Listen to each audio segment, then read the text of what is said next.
Amazing grace. How sweet the sound. That saved, An addict. control freak, Drug addict. that saved a wretch. like me. I once was hopeless. In despair. overwhelmed, Depressed. I once was lost. but now I'm adopted. But now I have hope. at peace. I'm free. Now I'm found.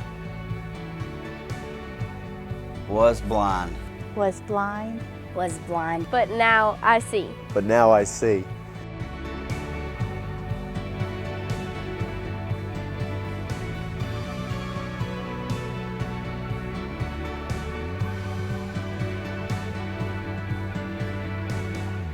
Good morning, people.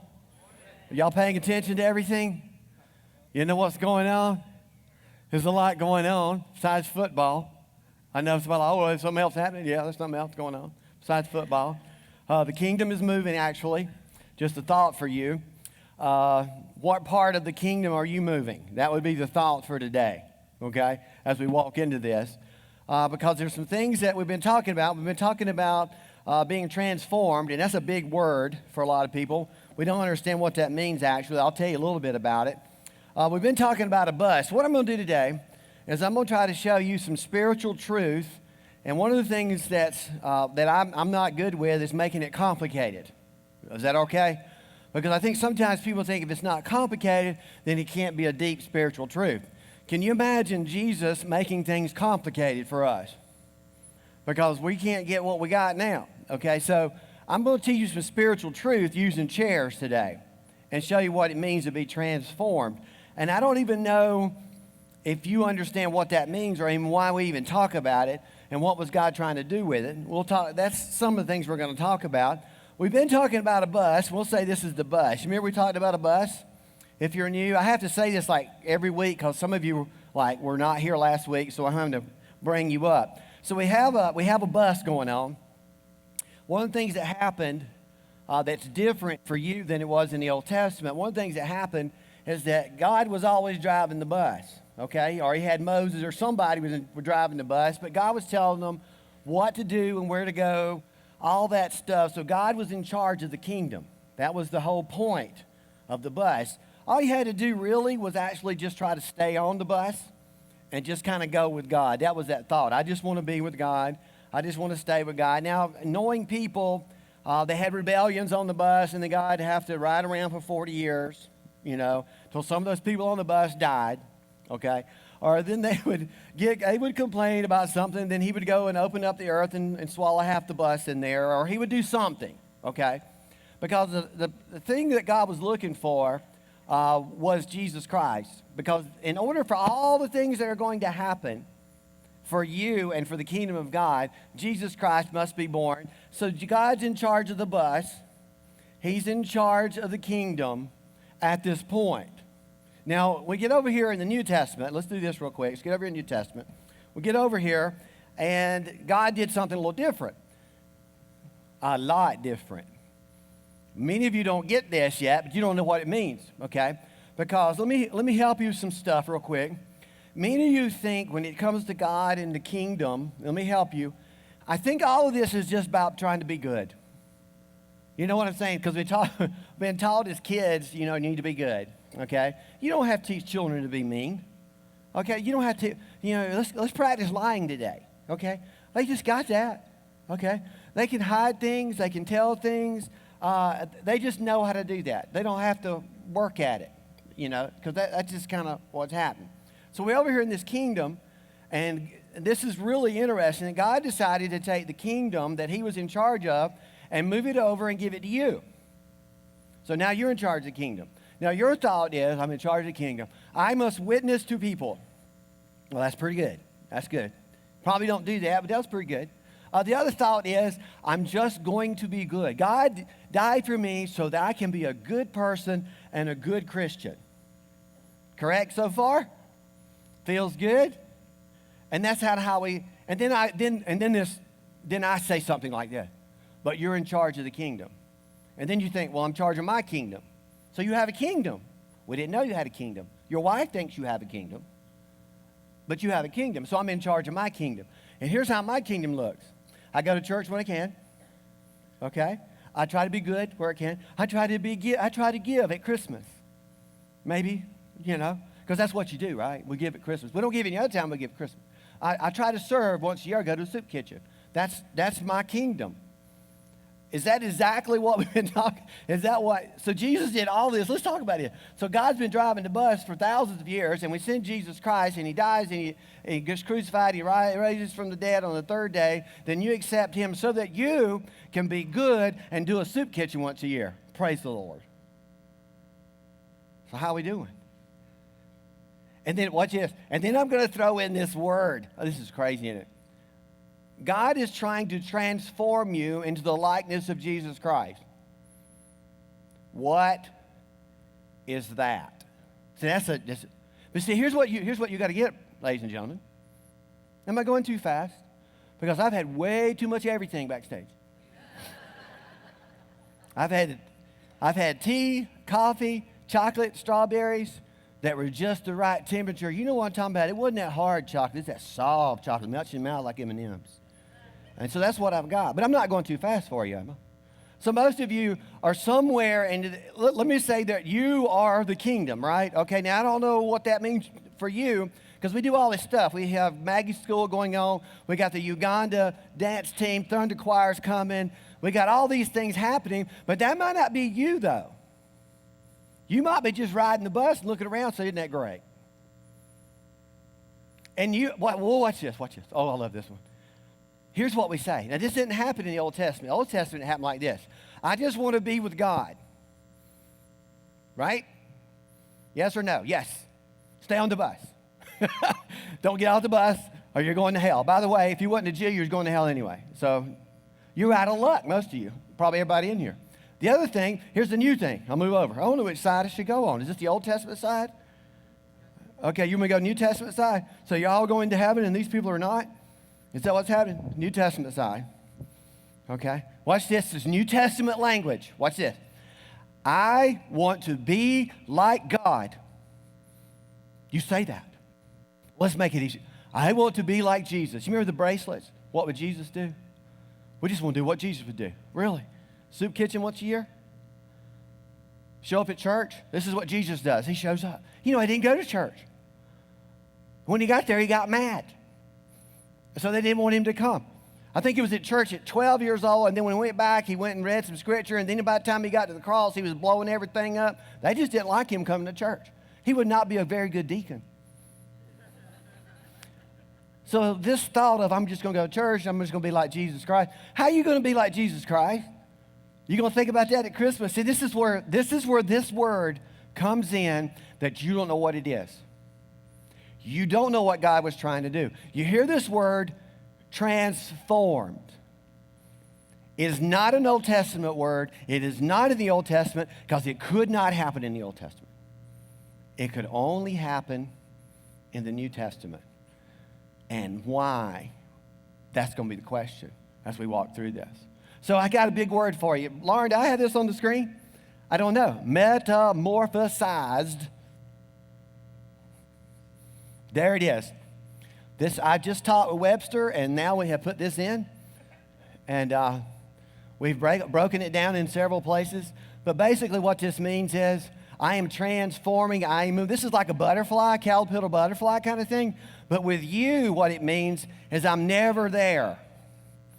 I'm always continually moving. And when you look at the New Testament, you look at the Greek, the finished part, just like on the cross, I am finishing you, but you will never be finished. And here's the other thing real quick.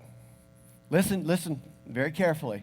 What God is trying to do with this metamorphosize or conform or transform, it can only happen, listen to me, it can only happen here. It cannot happen in heaven. So what you're going through is basically training ground and conforming in the likeness of Jesus Christ, and it's going to happen here. And the way it happens here, this is the part you don't like, it's going to happen through pain. That's how it happens. Because you are flesh. Do you know that you will die basically unimproved? Listen to this part. You will die unimproved unless there is pain, because you will never change. If something doesn't hurt, you don't mess with it, right? Why would you do that? That would be crazy to do that. But through this process here on earth, God uses pain to move us into places we would never be. Now, here's what happens to a lot of people. If it hurts, I leave. Is that how you do your marriage? Is that how you do your job? You see how this works? But you will do church this way, and you will never grow or transform in the likeness of Jesus Christ if you're constantly running from pain. The Bible doesn't say you're not going to have pain. It says you're going to have pain. What does it say? You're going to have to persevere. You're going to have to hang on. You got to finish the race. What is he doing? I am transforming you into the likeness of Christ. I'll get to the good part in a minute. And so, this church has pain, we go to that church. That church has pain, we go to this. You want to come to church with no pain. You want to come to church with no commitment, and you want to come to church with no responsibility. And those are the two things that transform you. That's how this works. Let me say something. Let me make sure I don't get ahead of myself. Well, let me help you real quick. We did something, I think it was 20 years ago. This movement that you call community church movement in South Carolina, it was about 20 years old now, somewhere in there. And here was the conversations we had when there was only 5 of us that started this. Here was the conversation. And here's what I want y'all to hear me, okay? I want you to hear me. I was afraid of what would happen. Because here's the thought. We want to make church easy, so we did. Because everybody said, well, it's too easy to come to church. Well, I don't really want to make it hard, you know? So we changed some things. We changed music. We changed the way we dress. We did a lot of things to make it easy to come to church, and everybody came to church, and thousands came to church, and they're still going to church. And everybody's doing the exact same thing. You're used to great stuff. Did y'all know that? My daughter hears great music all the time, but she can tell real quick when it's bad. Now, when we first started Marathon, everything was so bad around us, we didn't have to be that good. And they would just show up by the thousands. So we made it convenient to come to church. We made it easy to come to church. And I wondered what would happen with that in 20 years. And now we're here. Here's what has happened to the church. We've created food courts with church. You walk into the mall, and they say, well, they got a special there. Let's go over here. They have a special there. They're giving that away. Let's go here. Let's go here. Let's go here. What has happened? We've made church so easy and so convenient that there is no responsibility. Now, it might not be in this crowd, but I deal with the teens and the 20-year-olds. Here's 2 things you got to have to transform. You got to have responsibility for the kingdom, a burden for the kingdom, and you got to have a commitment to the cause. And that's not what I'm seeing now. Listen, everyone counts. Everybody, go to church. The kingdom is growing, but that doesn't mean you are. Without commitment or responsibility, you will never grow. And here's what I hear. It's one God, but there's many churches. One vision, many churches. That's the kingdom. That's not you. And what we've got is a bunch of people that are making church real convenient and treating it like a food court. And what I have seen, as long as I'm going to church somewhere, God's happy. Listen very carefully. The end result for us is not heaven.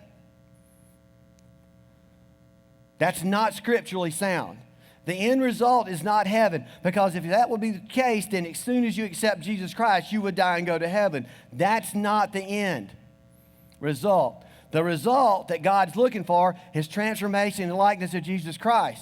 And when I have kids who will not commit or be responsible for anything, whoever's giving the ice cream out, that's where we're going. I'm having to fight that because we did that. We did that. And now we're going to have to live with it. So we're having to change all we're doing. And you'll see in just a minute. We're having to change all of that. It's just what it is. Did you know that we have people This is strange. Now, let me tell you this. I am not talking about you guys. It's the 11 o'clock crowd that always does this. How much time do I have left? Does everybody understand what I'm saying? Let me say this to you. We have people that go to church. Let's just use Marathon. You go to church at Marathon. You go down the road on Sunday night, and then you send the kids to another church on Wednesday night because they have ice cream.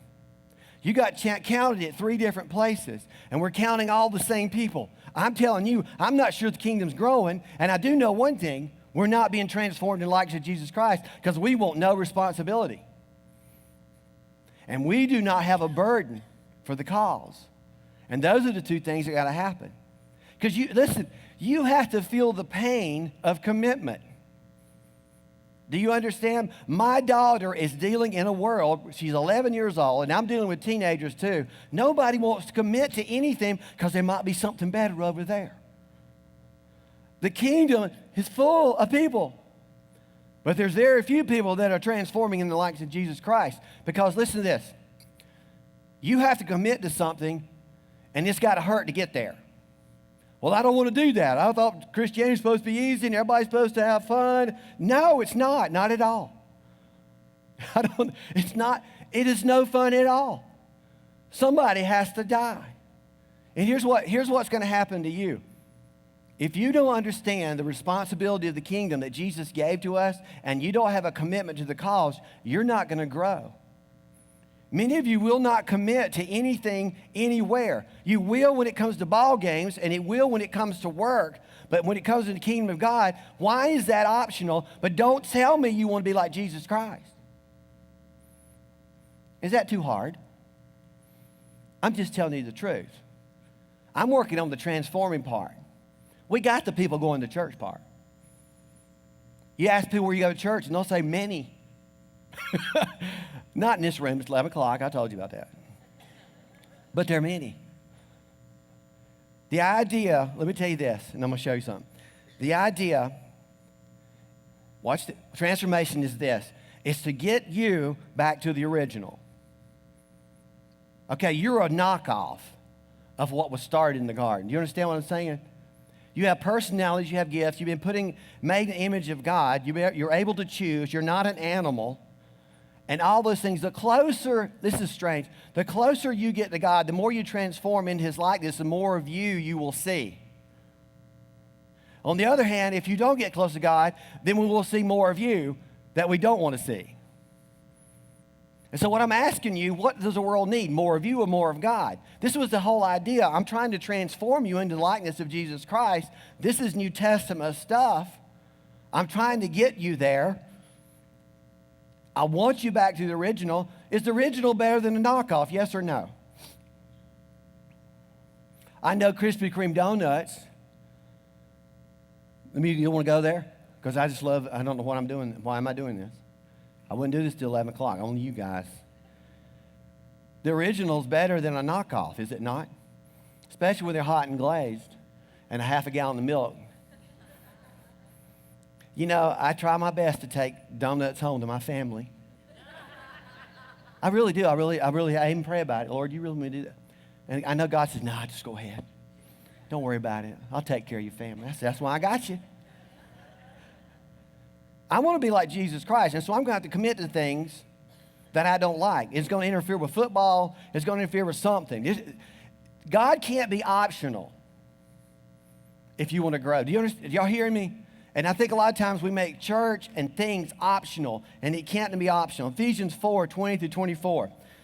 But that isn't what you've learned about Christ. He was talking about all the things they were doing before. Since you have heard about Jesus and have learned the truth that comes from Him, throw off your old sinful nature and your former way of life. This is the way you used to think. You know, this is the way you are. We got to get rid of you to get Him. Does that make sense? So you're going to fight that all the time. You're going to fight that. And the way you keep from becoming like Him is you just don't have any responsibility to spiritual things. You see what I'm saying? Don't worry about this, don't worry about that. Just come to church. Pick your church, and whoever's the best ice cream, just go. That's what happens.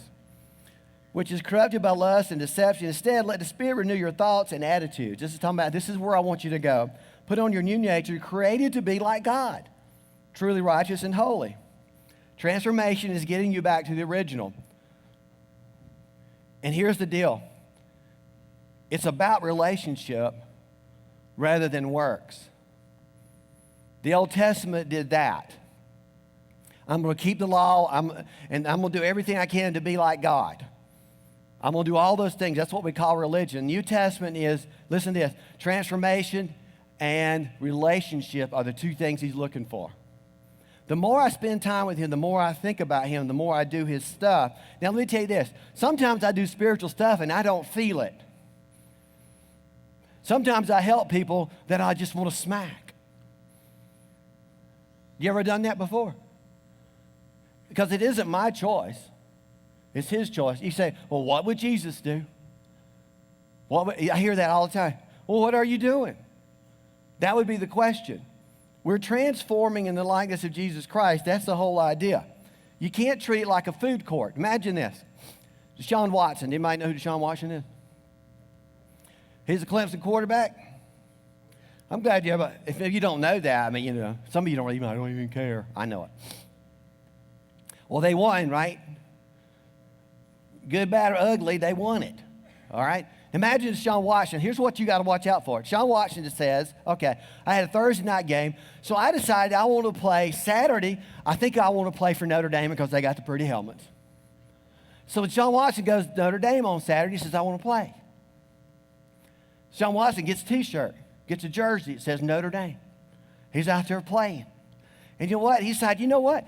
I'm not really liking Notre Dame, so I think I'll switch to Georgia Tech. While I'm here, I'm going to get me another one. So now he's going to play for Notre Dame. Now he's going to play for Georgia Tech. What if Deshaun Watson gets hurt? What's going to happen? Let's say he's playing for Georgia Tech on Saturday, when it was, yesterday, and he gets hurt.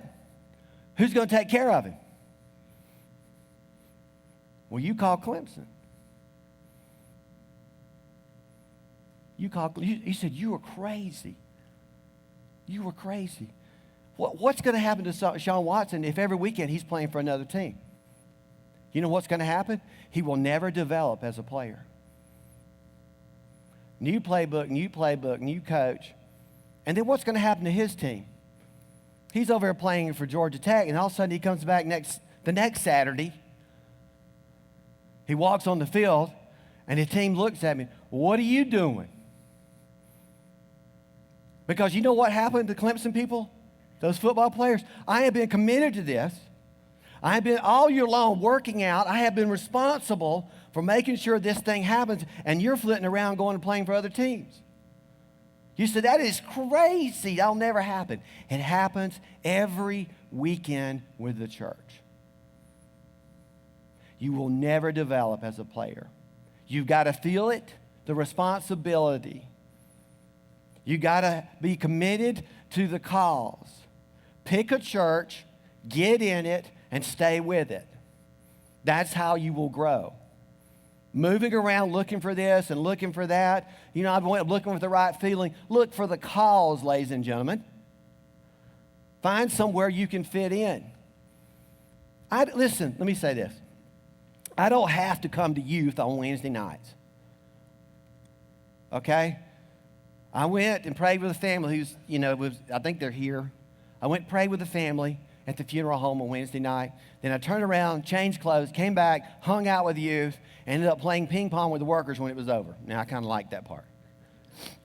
But listen to me. Why do I do that? I am no more spiritual than you. I could only speak today and go home and be done with it. I am committed to the cause. I'm looking forward to the transformation that is going to be happening with our youth and with our kids. I'm getting responsibility into their life and commitment. Listen to this. Let me tell you this. I'll have to stop on this. I have to stop. There's a family. They're not in this service because I told them not to come to this one. Can you do stuff like that?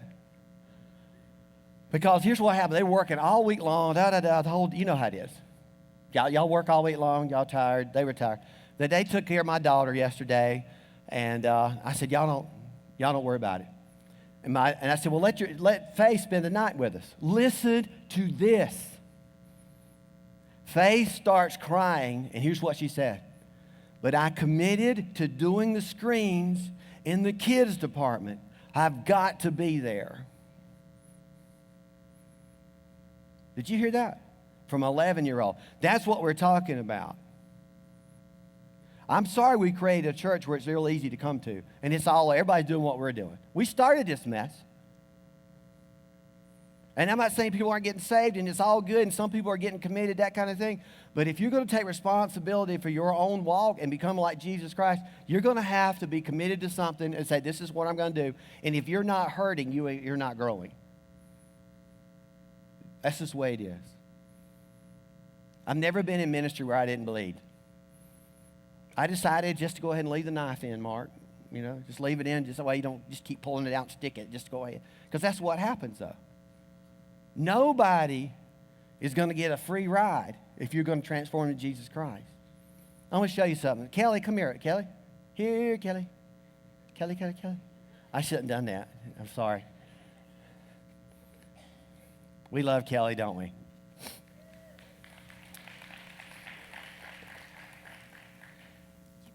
I did pay them, actually. You know. Do we love Kelly? This crowd loves you just at 11 o'clock. They're a little, strange, that kind of. Listen, let me show you something. Let's pretend like we're on an airplane, okay? Here's how this thing's supposed to work. We're on an airplane. Where are you headed? I put my seatbelt on. Oh, you did?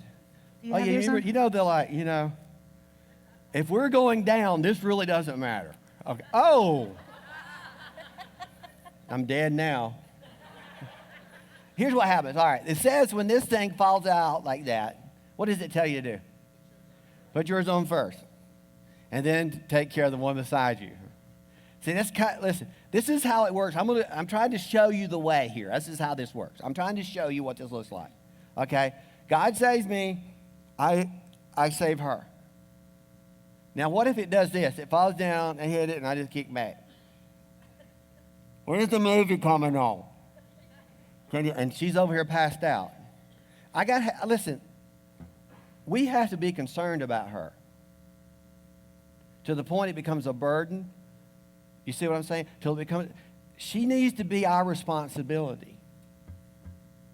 That's who we are. That's the transformation that God was talking about. This is the way it used to be. This is the original. I care about Kelly more than I care about me and about my plans and my desires. That's the way it works. So I put the mask on here and give her one too. If you're going from place to place and church to church and you're not committed to anything, you're just going to kick back. You're just riding the bus. You have to understand why we do what we do. We're doing this in the children's department. We're doing this in the kids' department. And we're showing them the way. This is who we are. I'm not going to put this over there. But show us the way, Kelly. Won't you do that?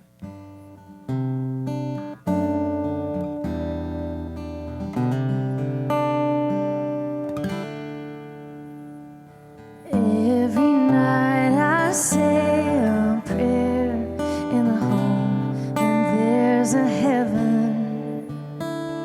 But every day I'm more confused as the saints turn into sinners, and all the heroes and legends I knew as a child have fallen into idols of clay.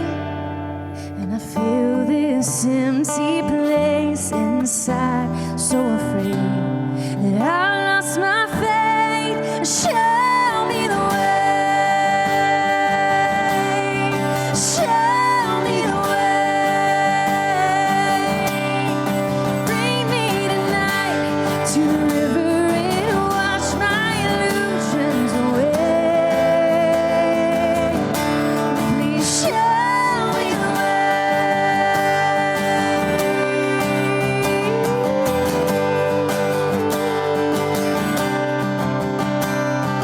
And as I slowly drift to sleep for a moment, dreams are sacred. I close my eyes and know there's peace in a world so filled with hatred. Then I wake up each morning and turn on the news.